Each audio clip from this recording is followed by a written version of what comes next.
اهلا بيكم. النهارده هنعمل رموش الست، حرفيا من ألذ وانجح واجمل الوصفات اللي ممكن تجربوها في حياتكم. يلا بينا نبتدي بالمقادير.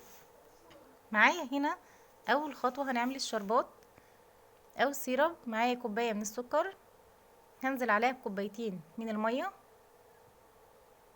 ومعاهم نص عصير ليمونه. هقلبهم كويس قوي،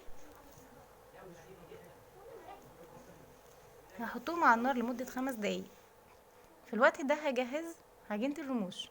معايا 3/4 كوبايه من السمنه على زيت، هنزل عليهم بنص كوبايه من السكر.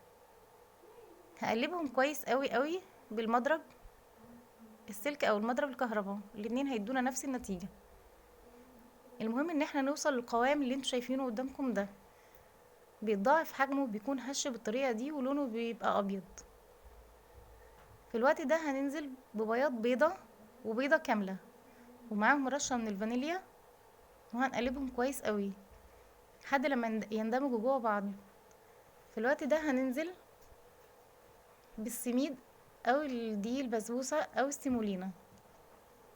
هبتدي كمان انزل بالدقيق واحدة واحدة، ومعايا رشة من البيكنج باودر، ربع معلقة مش اكتر من كده.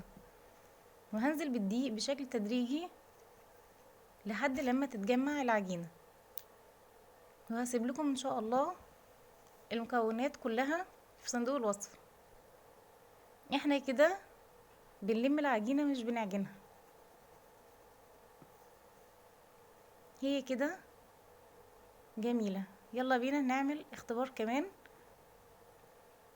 هنجيب عجينة ونكورها، وهنحط صباعنا من النص كده، لو شققت يبقى كده مش مظبوطة، لكن دي طالعة جميلة ومش مشققة. هنبتدي نشكل فيها، مش هنسيبها ترتاح. هنكورها ونبدأ نلفها على شكل اسطواني، ونبططها حاجة بسيطة من القلب من النص، بيكون ده شكلها ما شاء الله. هنجهز الكمية كلها. وهنا انا معايا صفار بيضة وربع معلقة صغيرة من اللبن ورشة من الفانيليا، هدهن بيه سطح العجينة كله.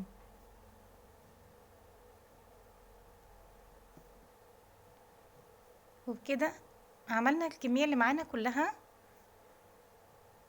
على فرن على درجة حرارة 180. هندخلها لمدة تلت ساعة تقريبا، بس تحمر من تحت. هنحطها على الشواية من فوق لحد لما تاخد لون من فوق، وده بيكون شكلها بعد لما تخرج من الفرن.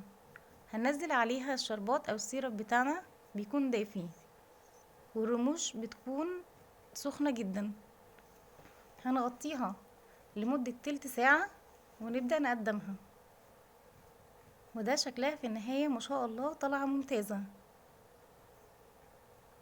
دايبة جدا ولا غلطة، وحرفيا من اجمل الحلويات اللي بتعجبني فعلا.